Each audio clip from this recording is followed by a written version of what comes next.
Today, the fate of Sean Diddy Combs and his multi-million-dollar empire, a large chunk of which has already gone into his court cases, will be decided.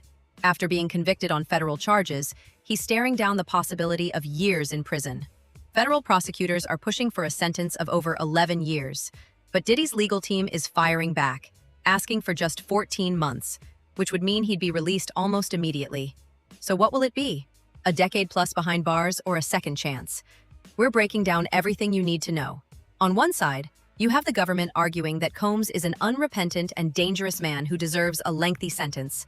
On the other, a defense team claiming he's a changed person who has been punished enough after more than a year in custody. The judge's decision won't just determine Diddy's freedom, it could mark the final collapse of a cultural and business dynasty. The stakes don't get much higher. So let's quickly recap how we ended up here. Back in July 2025, after a dramatic 2-month trial, a jury found Sean Combs guilty on 2 counts of violating the Mann Act. This is a federal law that makes it illegal to transport people across state lines for prostitution. It's a big deal, but the jury actually acquitted him of much more severe charges, including racketeering, conspiracy, and sex trafficking by force, which could have meant a life sentence. Each of the 2 Mann Act counts he was convicted on carries a maximum of 10 years. So Combs is technically facing up to 20 years in federal prison. He's already been in custody without bail since his arrest in September 2024, and that time, nearly 13 months, will be credited toward whatever sentence he gets. So why are prosecutors coming in so strong with a demand for over 11 years? They're arguing that while Combs beat the racketeering charge, the judge needs to look at the whole picture of violence and abuse that came out during the trial.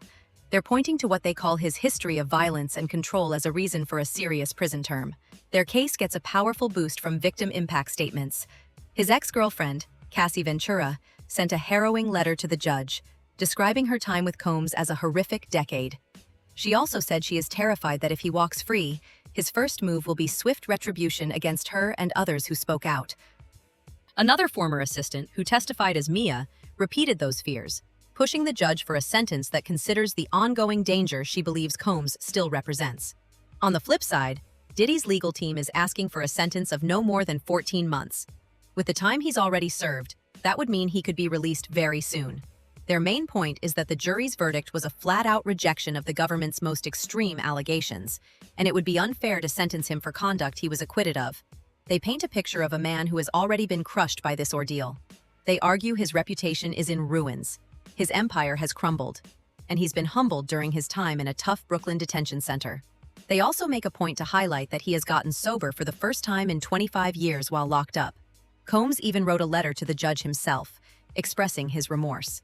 He apologized for the pain he caused, said he takes full responsibility for his past mistakes, and specifically brought up the infamous 2016 hotel video of him assaulting Cassie Ventura, admitting, "I was dead wrong." His lawyers say he's a changed man and more prison time isn't the answer. This leaves Judge Arun Subramanian in a tough spot, stuck between 2 wildly different numbers. While prosecutors want over 11 years and the defense wants 14 months, there's a huge middle ground. In fact, the U.S. Probation Department, which is a neutral party, has recommended a sentence somewhere between 5 and 7 years. Legal experts think the final number will likely land in that middle range. One former federal prosecutor pointed out that the judge kept Combs in jail even after he was acquitted of the most serious charges, which suggests a prison sentence is almost certain.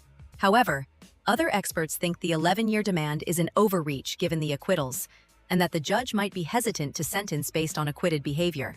Ultimately, the judge has to weigh the seriousness of the conviction, the disturbing trial testimony, the powerful victim letters, and Combs' own pleas for mercy and claims that he's a new man. There are compelling arguments on both sides. You have the devastating impact on his victims versus a claim of personal transformation and a jury's rejection of the worst charges. Now that you've heard the arguments, what do you think is a fair sentence? Drop your thoughts in the comments below. And if you're getting value from this breakdown, make sure to subscribe for more updates. The sentencing of Sean Diddy Combs is more than just the end of a celebrity trial. It's a moment that will define his legacy. A sentence of over a decade would likely be the final nail in the coffin for the empire he built. But a sentence of time served could feel like a slap in the face to his accusers. Whatever the judge decides, it will send a ripple effect through the entertainment industry and beyond, raising questions about fame, power, and accountability. We'll be watching, and we'll bring you the final verdict as soon as it's announced.